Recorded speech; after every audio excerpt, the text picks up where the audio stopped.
Have you ever stood in the presence of something you couldn't explain? I have, and it left a mark on me one I'll carry for the rest of my life. People throw around the word angel like it's something soft, something comforting. But what I saw, it wasn't comforting. It wasn't soft. It was truth in its rawest form, and truth doesn't care if you're ready for it. My name is Ethan. I'm a youth pastor, but this story isn't about my role or even my faith. It's about what I saw during a near-death experience I never asked for and didn't deserve. An experience I'll never be able to forget. It started in silence. Not the kind of silence you notice, but a silence so complete it felt alive. I was standing or maybe floating in a darkness that stretched beyond sight. It wasn't cold, but it wasn't warm either. It simply was. And then the darkness moved. I thought it was my imagination at first, but no. Something was there, unfolding like a living horizon. Wings, if you can even call them, that began to spread, endlessly layered and shifting, with eyes embedded in every fold. The eyes didn't just look at me, they looked into me. It felt like being unraveled thread by thread, as though this being could see every choice I'd ever made, every lie, every regret, every moment I'd wished to hide. I wasn't afraid. That's the strangest part. I felt powerless, but I wasn't afraid. The being didn't speak, but its presence filled the void, and I understood it. It was going to show me things I didn't want to see but couldn't look away from. It turned, and I followed, not with my feet, but with something deeper, like my very essence was being pulled along. The place it brought me to didn't exist in any way I can describe. It was both a room and not a room, both ancient and new. The walls shimmered, alive with a rhythm that wasn't sound or light, but something in between. The first warning came in a hall that burned, not with fire, but with visions. Shadows flickered on the walls, and within them, I saw cities breaking apart, their towers falling as if they were made of sand. The skies above them churned with storms so dark they seemed to drink the light. People ran in terror, their cries swallowed by the chaos. And though I wasn't there, I could feel it, the heat of the flames, the despair of the people, the finality of it all. The being turned its many eyes toward me, and without a word, I knew what it meant. War. Not some distant battle in another land, but something close. Something waiting for us just over the edge of tomorrow. It was a war we were creating with our own hands, through greed, through hate, through all the ways we harm each other every day. If we didn't change, this would be our end. I wanted to argue, to say it wasn't true, but the vision burned itself into me. This wasn't a warning I could ignore. You might wonder why I, of all people, was shown this. I wonder the same thing. I'm not special. I've never claimed to have all the answers. My sermons aren't about hellfire or judgment, they're about connection, about love. But what I saw wasn't about me. It was about all of us. And this? This was only the first warning. I never thought much about the nature of warnings, whether they come as whispers or shouts, signs or silence. I figured my role as a youth pastor was clear. Help people find their footing, offer some light in their darkness. But then came the accident, and with it, something I can only describe as otherworldly. Something that's been burning in my mind ever since. It happened on a fishing trip. Just a quiet day with the church kids. They were playing in the stream, their laughter echoing through the trees, while I fiddled with the gear near the edge. I took a step, just one careless step, and the ground gave way beneath me. My foot slid, algae slick as ice, and I went down hard. My head hit the rocks, sharp and unyielding. I felt the impact reverberate through me then. Nothing. But nothing wasn't what it seemed. I found myself in a place unlike any I'd known, a temple vast and ancient, its presence pressing against me as though the walls themselves were alive. It wasn't just a structure. It felt woven from the fabric of existence itself, like it had been waiting for me or maybe for anyone. There were 10 chambers, 10 warnings. Each one revealed a truth, not in soft parables but in raw, vivid reality. Truths I didn't want to see but couldn't look away from. And at the end of it all, there was a final chamber, a hidden one. What I saw there was unlike anything in the warnings before it, something more powerful, more hopeful. Something that lingers with me even now. If you're ready to hear this, I'll take you through it all, room by room. But know this, these warnings aren't just for me, they're for us all. The first room was unlike anything I could have imagined. Its walls were carved from dark stone, jagged and breathing with an energy I couldn't name. Flames flickered along the edges, but they weren't ordinary fire. They moved as though alive, twisting into shapes that felt too close to memory. Figures locked in struggle, hands grasping, mouths crying out. Shadows turned into faces, faces into echoes of battles I couldn't place but somehow understood. The guide was there too, standing silent and vast. Its form was cloaked in something not quite wings, layers that shifted like the edge of a storm cloud, hiding eyes that burned and moved in rhythms I couldn't follow. It didn't speak, but its presence filled the room like a tide rising to drown me. Then it raised a hand. The ground beneath me shuddered, the stone rippling like water. Waves spread outward, and the walls began to dissolve. What replaced them wasn't emptiness, it was chaos. I saw cities I knew, towers rising against familiar skylines, and others that were alien to me. All of them were falling. Flames roared through streets, rivers swelled with something dark and red, and skies churned with ash and smoke so thick it seemed to smother the light. People ran, their faces twisted in panic, but there was nowhere to go. And then came the voice. Not words, but a weight in my mind, as though it had always been there, waiting for me to understand. War is coming. It wasn't a warning in the way you might think. It wasn't a maybe. It was a certainty. A shadow that had already begun stretching over us. Not war in some distant foreign land, but here, now birthed from our own hands. From greed. From indifference. From all the fractures we've let grow too deep to repair. The vision pressed closer, the heat of the fires so real I could feel it on my skin. The air was thick with a taste of smoke, the cries of the helpless cutting through me. I turned to the guide, desperate for something in answer, a way out, a sign that this could be stopped. But it only stood there, its eyes watching, vast and unreadable. And then it was gone. The chamber fell silent again, but the truth remained. That was the first room. The first warning. And there were 9 more to come. I saw them before I heard them, people with fear carved into their faces, clutching their children, running down streets that twisted and folded as if the world itself was breaking underfoot. They weren't running towards safety, but away from something unseen, something inevitable. And then I saw the soldiers. Thousands of them, their movements eerily synchronized, their eyes blank and lifeless, marching as if their humanity had been stripped away. They weren't men anymore, just hollow shells, puppets driven by a force I couldn't see. It wasn't just war. It wasn't country against country. It was humanity against itself, brother turning on brother, nation against nation. A tide of destruction swelling until it consumed everything. As I stood there, powerless to intervene, the being my guide stepped forward. Its wings unfurled like a storm breaking, each feather glinting and hardening into blades that shimmered with a light too sharp to look at.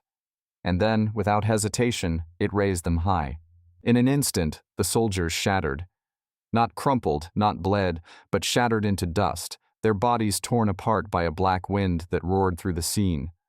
The wind carried the dust upward, twisting it into shapes, faces screaming silently, mouths wide, reaching out for something they would never grasp. And then, just as quickly, they dissolved, erased as if they had never existed. It felt like I was witnessing the unraveling of the world. Not just destruction, but annihilation complete and utter. The guide turned to me then, its blazing eyes burning with something fierce, unrelenting. The warning was carved into me, not in words, but in certainty. If humanity does not turn from its path, war will be the inheritance of every generation to come. I didn't have time to process it. The guide moved again, its massive form gliding through a corridor that seemed to stretch on into infinity. I followed, stumbling as the ground beneath me warped and shifted, bending like something alive. The walls pulsed with a dark, eerie light, their surface undulating like skin stretched too tight. The corridor twisted in ways that defied logic, and I felt as though we were descending into a space far deeper than I could fathom. Then finally, we stepped into the second chamber. This room was nothing like the first. It was vast, cold, and shimmering with an unnatural light. It resembled a hall of mirrors, but these weren't ordinary reflections. The guide moved to the center, its wings stretching wide, each feather twitching with purpose as it stood amidst the shifting surfaces. I turned to the mirrors, expecting to see myself, but what I found was so much worse. At first, I saw moments of my life, fleeting glimpses of myself as I was, each reflection showing a different version of me. Times I'd felt pride or fear. Times I'd worn a mask, tried to be someone I wasn't, or let vanity guide me. The reflections shifted, one after another, each one dredging up memories I'd long buried. But then, the images began to change. I saw myself, hollowed out eyes vacant, my body moving like a puppet, a perfect shell completely void of life. It wasn't just me, it was everyone. The reflections of humanity itself. Empty, soulless figures driven by nothing but instinct and consumption. The guide raised its hand, and the mirrors twisted. The images contorted, warping into horrors I couldn't understand. Faces stretched and fractured, voices I couldn't hear screamed behind the glass. The mirrors no longer reflected, they revealed. They showed a truth I didn't want to see. Humanity's obsession with its own image, its masks, its shallow ambitions. And then I understood. This room wasn't just a warning. It was a question, a challenge. What are we if we lose who we truly are? The guide moved again, its wings folding as it led me toward another twisting corridor. There was no rest, no reprieve. The second room had only deepened the dread I carried, and yet I knew there were 8 more chambers to go. Each step forward felt heavier, like I was dragging the weight of the visions with me. But this much was clear. These weren't just warnings. They were truths we'd been avoiding for far too long. And time was running out. The hollow reflection of myself shattered, and in its place came a cascade of faces, millions of them. They bled into one another, seamless and endless, yet each distinct in its quiet despair. Old, young, every race and age, their expressions were eerily identical. Masks carved to perfection, but behind them, only voids. It wasn't a simple emptiness. It was worse. It was absence masquerading as substance. The guide stood beside me, its eyes pulsing with that fierce, unrelenting light. It didn't speak in words, why would it? Instead, the truth poured into me, seeping into the cracks of my soul. Vanity is your end. The weight of the message struck me, but the real blow was what came next. My own mind picked up the thread, completing the thought in a voice that was both mine and not. Beware the mask of self-deception. Humanity is a prisoner of its own reflection, caught in a web of perfection while its heart withers. The guide raised its hand again, a movement slow and deliberate. The mirrors fractured, but not into shards, no. They seemed to dissolve into liquid light, floating in the air like droplets of mercury. Within each shimmering fragment, I saw lives playing out, fragments of a world consumed by its own illusion. A woman, perfect in her photographs, but sobbing into the glow of a phone screen. A man laughing among friends, his eyes darting nervously toward the likes that trickled in on his feed. An endless stream of people smiling, preening, posing, all of them running toward something they could never hold. The droplets hung there, showing these moments as if they were secrets stolen from time. And in every face I saw a common thread. Fear. Not fear of war or death, but the fear of being seen for what they truly were. Then the guide moved. Its wings unfurled, each feather catching the droplets of light as if pulling them from the air. The droplets twisted and merged, folding in on themselves until they collapsed into a single point of light. And then, with a flick of its wings, the light imploded. The room plunged into darkness, save for the ashes falling like silent snow. The guide's message resonated once more, this time sharper, more personal. If you chase the image of yourself, you will lose what you truly are. I wanted to protest, to insist I wasn't part of this, but the silence pressed the lie from my chest. This wasn't just about humanity, it was about me. I felt every falsehood I'd embraced, every moment I'd chosen to hide behind a mask instead of facing the truth. The weight of it was suffocating, but the guide was already moving. Its form glided forward, leading me back into the corridor. The space twisted in impossible directions, the walls now pulsing with veins of dim light that ran like blood through stone. The air grew heavier with each step, and I knew the second warning would not be the worst. We entered the third chamber.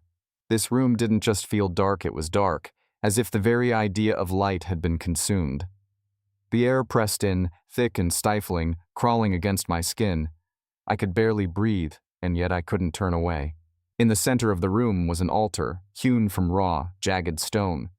It wasn't carved with care but hacked into existence, its edges jagged and rough. The closer I got, the more I felt it something pulsing from the stone, not heat or sound, but life. No, not life, something darker, something fed by what life had left behind. As I approached, I saw the truth. The surface of the altar was slick with blood. Not fresh, but not old either. It glistened in the dim, suffocating light, pooling in shallow depressions that seemed designed to collect it. The blood pulsed faintly, as if the altar was alive, feeding on it, drinking it in. And then, something moved in the shadows. The guide stepped forward, its wings unfurling with a sudden rush of air that extinguished any lingering light. The darkness pressed closer, so thick I felt it in my chest. And yet, in that suffocating blackness, the guide's presence was undeniable. It gestured toward the altar, and suddenly, the darkness around us began to take form. Figures emerged, not human, but echoes of them. Shapes twisted and broken, crawling toward the altar on hands and knees. They left no footprints, no sound, only an impression of what they had once been. They reached the altar, their hands clawing at its surface, smearing the blood as they dragged themselves forward. Their faces twisted upward, mouths open, silent screams frozen in their features. And then, as one, they dissolved. Not into ash, but into the altar itself, their forms seeping into the stone like water into dry earth. The guide turned to me, its many eyes blazing with unspoken fury. I felt the truth before it was revealed, a thought so sharp it felt like it had been carved into my chest. Sacrifice without purpose. Humanity feeds its own destruction. The blood, the altar, the figures, it wasn't just an image. It was a truth. It was the cost of lives spent serving empty ideals, feeding causes that strip away everything until there's nothing left. And then the message struck deeper. If humanity does not turn, it will sacrifice itself to nothing until nothing remains. I felt my knees buckle, the weight of the warning pressing me to the floor. My heart raced, my breath caught in my throat. I wanted to run to escape, but there was nowhere to go. And yet, I followed as the guide turned once more. There was no choice. The corridor waited, shifting and alive, and somewhere ahead, the fourth chamber was calling. The altar loomed in the darkness, its surface crusted with dried blood. Strange symbols were carved into the stone, their jagged edges sharp enough to draw more blood if touched. They didn't glow or pulse, they simply existed, ancient and unmoving, as if they had always been there, waiting. The guide moved toward the altar, its wings brushing against the shadows as it approached. Then, for the first time, it spoke. Its voice was a force, deep and resonant, yet trembling with a warning so raw it felt alive. This is the altar of sacrifice, where humanity will lay down its greatest treasures. The words pressed against me, heavy and incomprehensible at first. I didn't understand what treasures. But before I could think to ask, the air around the altar began to ripple, distorting like water disturbed by an unseen hand. The first vision emerged. I saw people from every corner of the world, rich, powerful, ordinary. Each one clutched something close to their chest. For some, it was gold and jewels, the weight of wealth they thought would keep them safe. For others, it was a family photograph, a child's toy, a handwritten letter.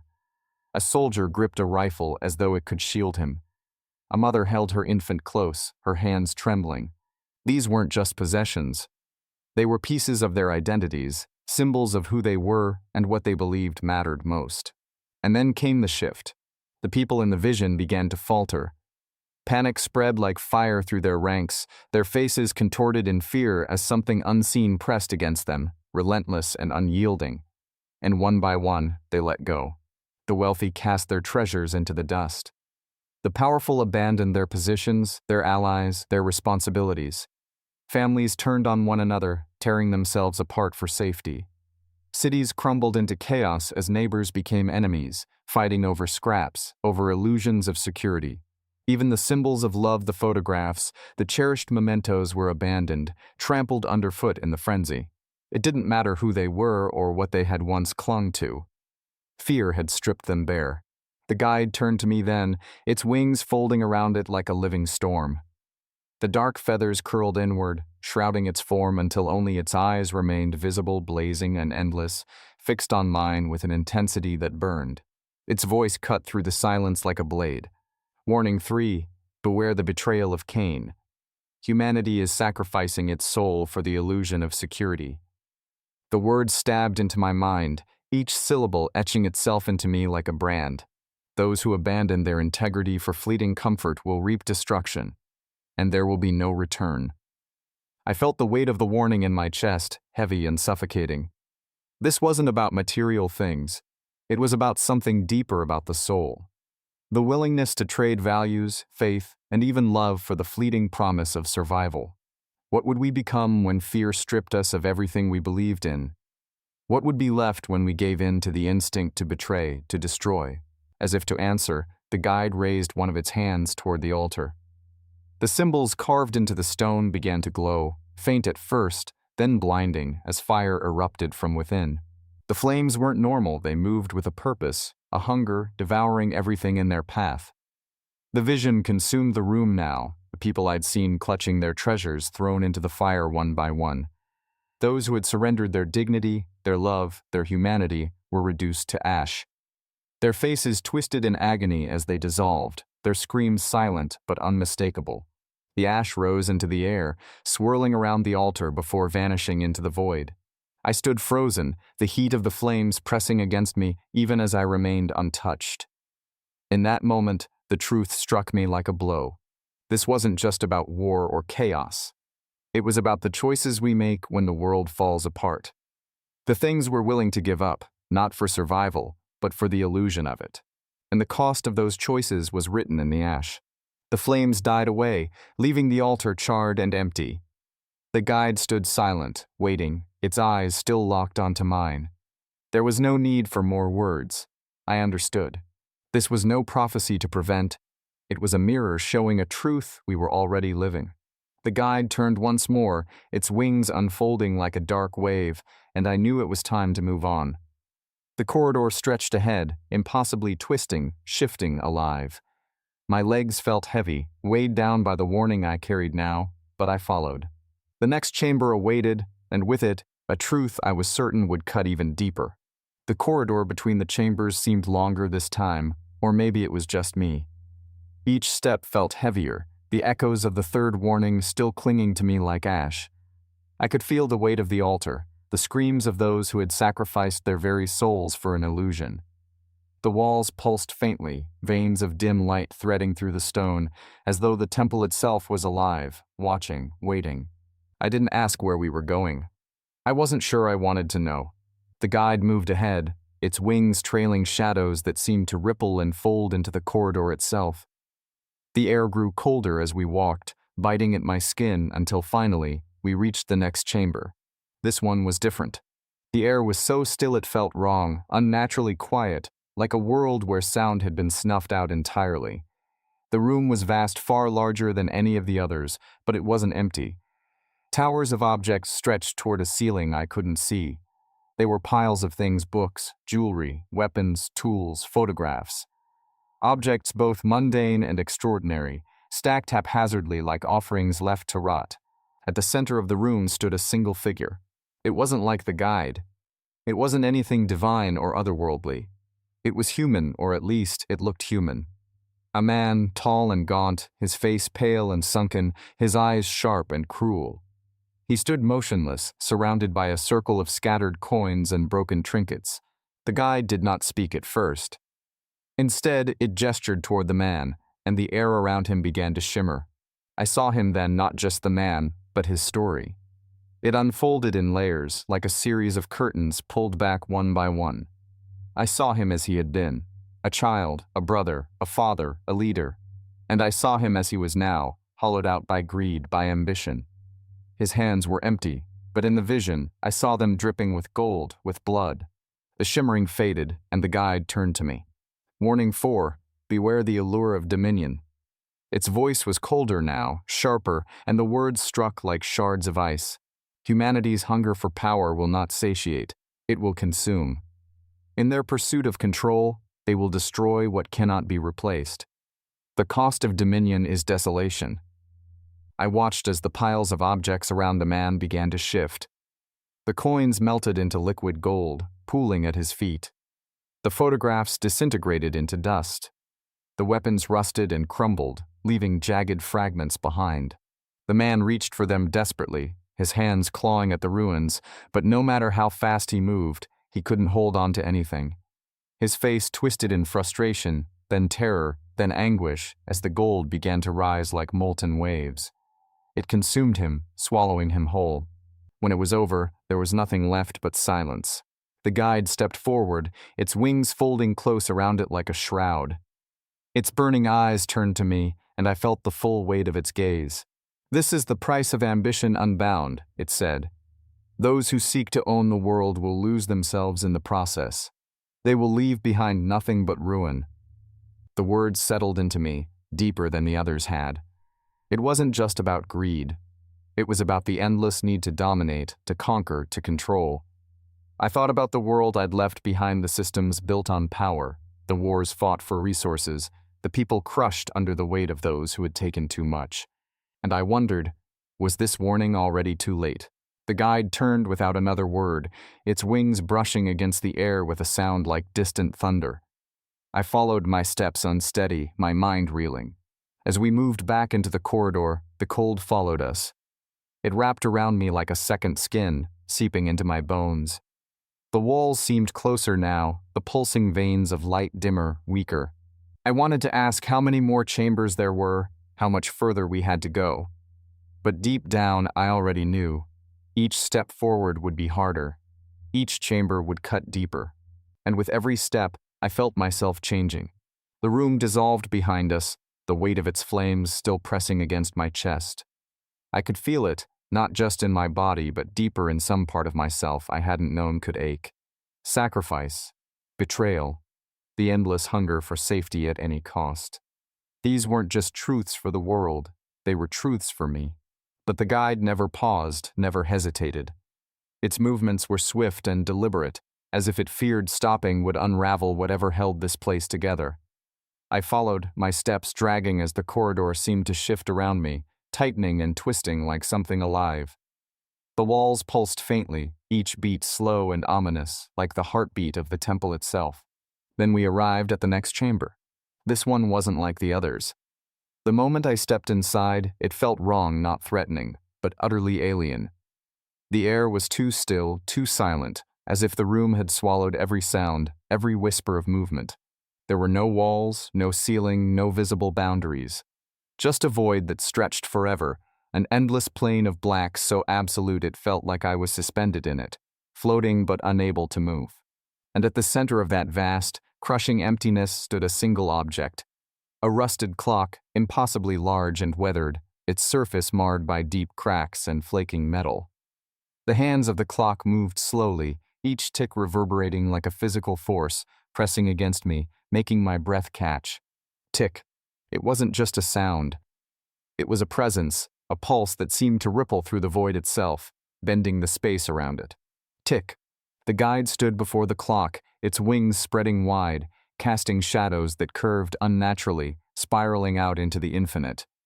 Its stance was protective, its burning eyes fixed on the clock, as if it were guarding something or keeping something contained.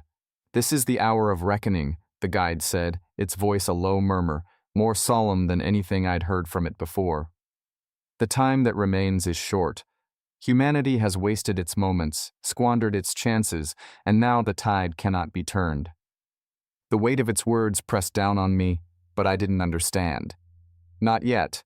The clock began to shift. Its rusted frame creaked as the hands quickened, spinning faster, the ticking growing louder. Time seemed to distort around it, the air warping like ripples in glass. Then the vision began. I saw the world fractured, fraying, yet still familiar.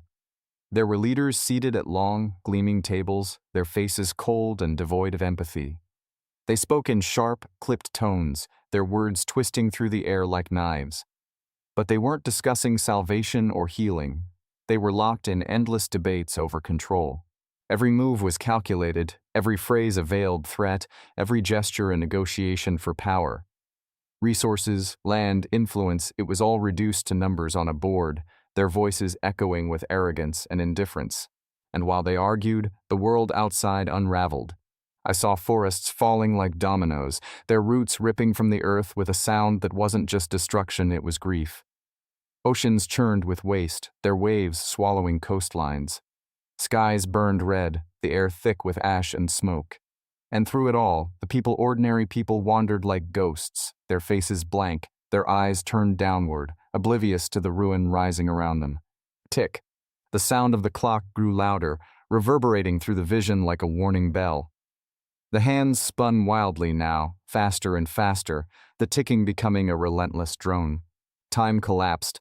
I saw the leaders again, but now they were shadows of themselves, their faces twisted with desperation as their tables crumbled beneath their hands. The structures they had built, their power, their wealth, their empires fractured into dust, swept away by invisible winds. The people who had once walked blindly through their lives began to run, their expressions shifting from numbness to panic. They screamed, clawing at the air, but there was no one left to hear them. And then it all stopped. The clock's hands froze, the ticking silenced. In the stillness, I saw one final image, a world empty of people, stripped of life. Not a wasteland, not chaos, just silence. The guide turned to me, its wings folding around itself like a shield. Its voice was low, quiet, but unyielding. Warning 4, time is not infinite. Humanity's arrogance has stolen the hours, wasted the moments, and now the clock nears its final toll. I opened my mouth to respond, but the words wouldn't come. The warning was more than a truth, it was a condemnation, and I could feel its weight pressing into me like a stone. The guide stepped closer, its burning eyes locking onto mine. Every second lost, every choice delayed, is another turn of the hands. Humanity has squandered what cannot be replaced. The clock began to move again, its hands grinding forward, slower now, but each tick carried the weight of inevitability. I couldn't look away from it. I wanted to reach for it, to stop it, but I knew it was futile. The vision faded, the crushing void around us folding back into the twisting corridors of the temple. But the clock's echo stayed with me, ticking faintly in my mind. We moved on, the guide leading the way, its movements faster now, more purposeful. I followed, but my legs felt heavier with each step. The halls pulsed faintly, flickering with dim light, as though the temple itself was struggling under the weight of the truths it carried. And I couldn't help but wonder, how many more warnings would there be? Or worse, how many more could I endure? The destruction felt inevitable, like watching a clock wind down to its final seconds with no one willing to stop it. Every choice, every selfish decision, every hesitation had led to this. The clock's hands began spinning faster, blurring into a smear of metal, as if time itself was collapsing inward. I saw the faces of ordinary people, those with no say in the decisions of the powerful, caught in the whirlwind. They ran frantic, desperate, searching for answers that would never come. Families splintered, cities crumbled to rubble, lives were erased in a heartbeat. The chaos was unthinkable, vast, and unrelenting. The guide turned to me, its wings folding inward with emotion that felt sorrowful, almost human. Warning 4, the world is running out of time. The clock is ticking, and the choices have already been made. There is no turning back now. The image of the clock, the way it spun out of control, burned into me. It was a brutal reminder of our fragility. We always believe there's more time, that we can find another chance, another moment to change. But time doesn't wait. The world had squandered its chances, and now it was too late. The clock began to fade, but the urgency remained, a weight pressing down on me. The guide said nothing as we moved deeper into the temple, the silence heavier than before. Every step felt purposeful, as though the warnings were building towards something inevitable. We walked for what felt like hours through corridors that bent and twisted in impossible ways, the sense of time slipping further away. The air grew colder, sharper, with each step, a chill that burrowed into my bones.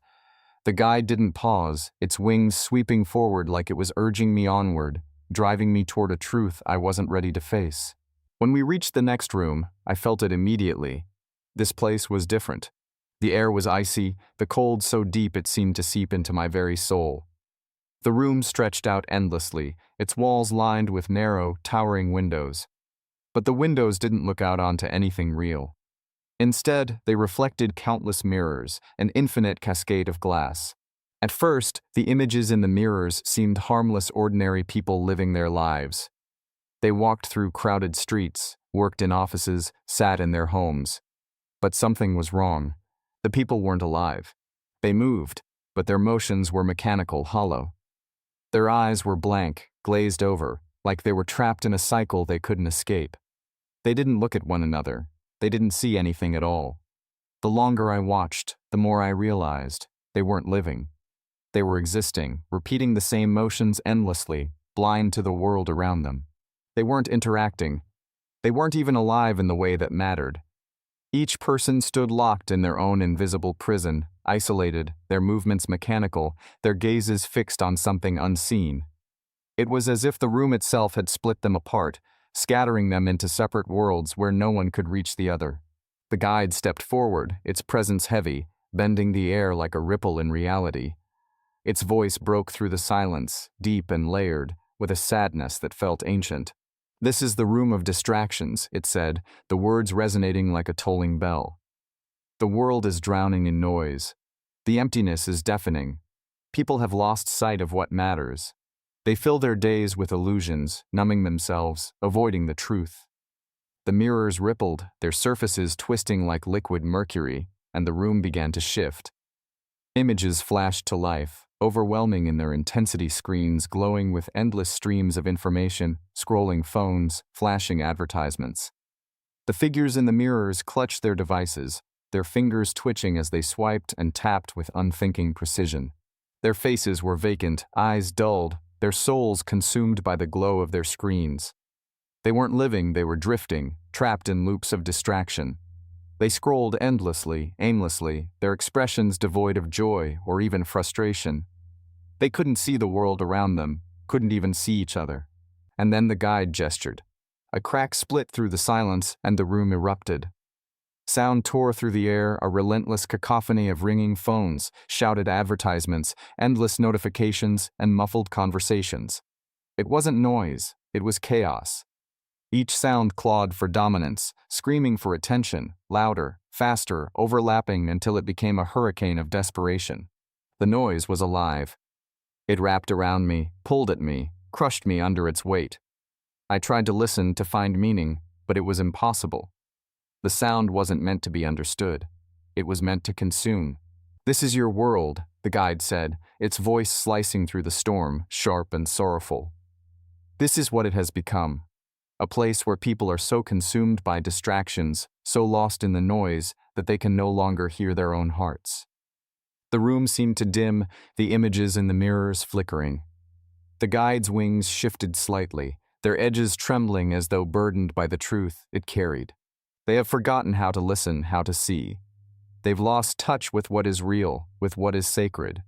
And the cost of this distraction is greater than they know. The consequences, the guide's voice softened, trembling with sorrow, are already here. The mirrors began to twist again, and the flashes returned. I saw people trapped in their distractions, their screens and devices consuming their lives. Parents sat in silence at dinner tables, each staring at their phone. Families splintered, not from hatred, but from neglect, as they drifted further and further apart. Then came the collapse. Cities burned, but no one looked up. Crises came and went unnoticed. People wandered through the rubble of their lives, oblivious to the destruction because their attention was fixed on the glow in their hands. "Warning 5, the guide intoned, its wings folding around itself like a shroud. "Distraction will be your undoing."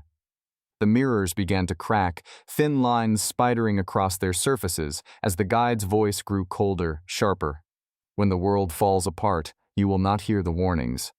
When the moment comes, you will be too lost in the noise to act. And when the time arrives to make a choice, it will already be too late." One by one, the mirrors shattered, their shards raining down into the void. The noise vanished, leaving a silence that was worse than the chaos, a suffocating emptiness that pressed against my chest.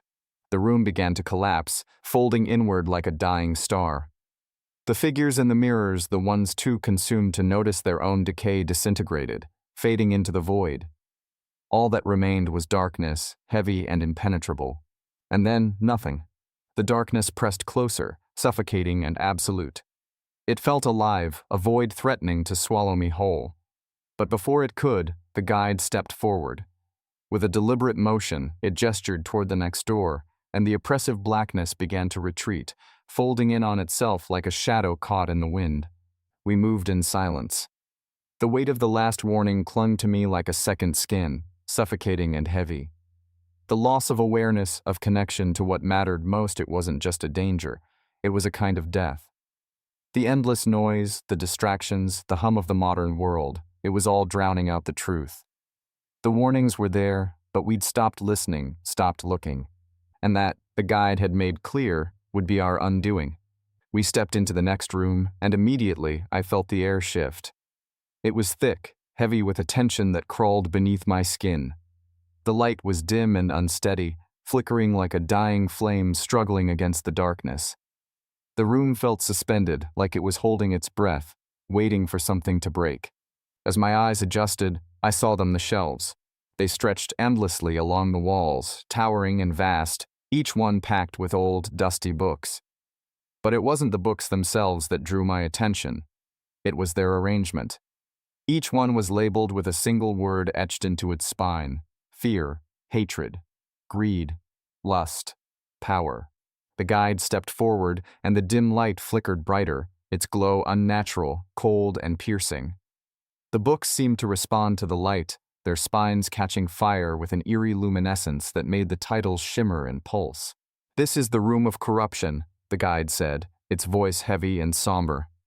"The heart of the world's downfall." I felt the weight of its words, the truth sinking into me before it even finished. "These books," the guide continued, "are the stories, the lies that have shaped humanity's actions. They are the seeds of destruction planted long ago, and now they have taken root in the hearts of many." The guide raised its hand, and the room shifted. The shelves began to move, groaning as the books pulled themselves free. One by one, they opened, their pages flipping wildly as though desperate to speak. The air became electric, vibrating with energy that wasn't light or sound, but something deeper, something that reached into me. I didn't read the books, but I didn't need to. I could feel them. Waves of dark, corrupting energy radiated from their pages, each one carrying the weight of its word. Fear slithered like a cold hand down my spine. Greed tightened like a vice around my chest. Hatred roared like fire, consuming everything in its path. Lust twisted like a whisper in my ear, poisonous and seductive. Power crashed through me like a storm, heavy and unrelenting. The room twisted, the light flickering faster now, and the energy reached a crescendo. In that moment, I saw them faces. They weren't monsters or tyrants. They were ordinary people, faces you'd pass on the street without a second thought. They were like you, like me. But something was wrong. Their eyes were wide, their expressions frozen, as though caught in the act of something they could no longer control. I saw families shattered by greed, their bonds ripped apart over money and possessions. I saw hatred fueling wars, the fires of destruction spreading further with every grudge left to fester. I saw lust turning love into ashes, leaving only emptiness behind.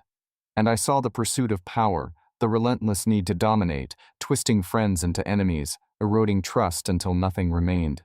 The light pulsed, sharp and blinding, and the room seemed to shudder. "These stories," the guide said, its voice heavy with sorrow, "are not ancient myths. They are alive. They breathe in the choices humanity makes every day." The guide's hand moved again, and the shelves trembled. The books slammed shut, one by one, the sound like thunder. The energy in the room pulled back, collapsing inward, and the faces disappeared, leaving only the empty shelves and the flickering light. For every word, the guide continued, its wings folding close, "There is a choice. For every choice, there is a consequence.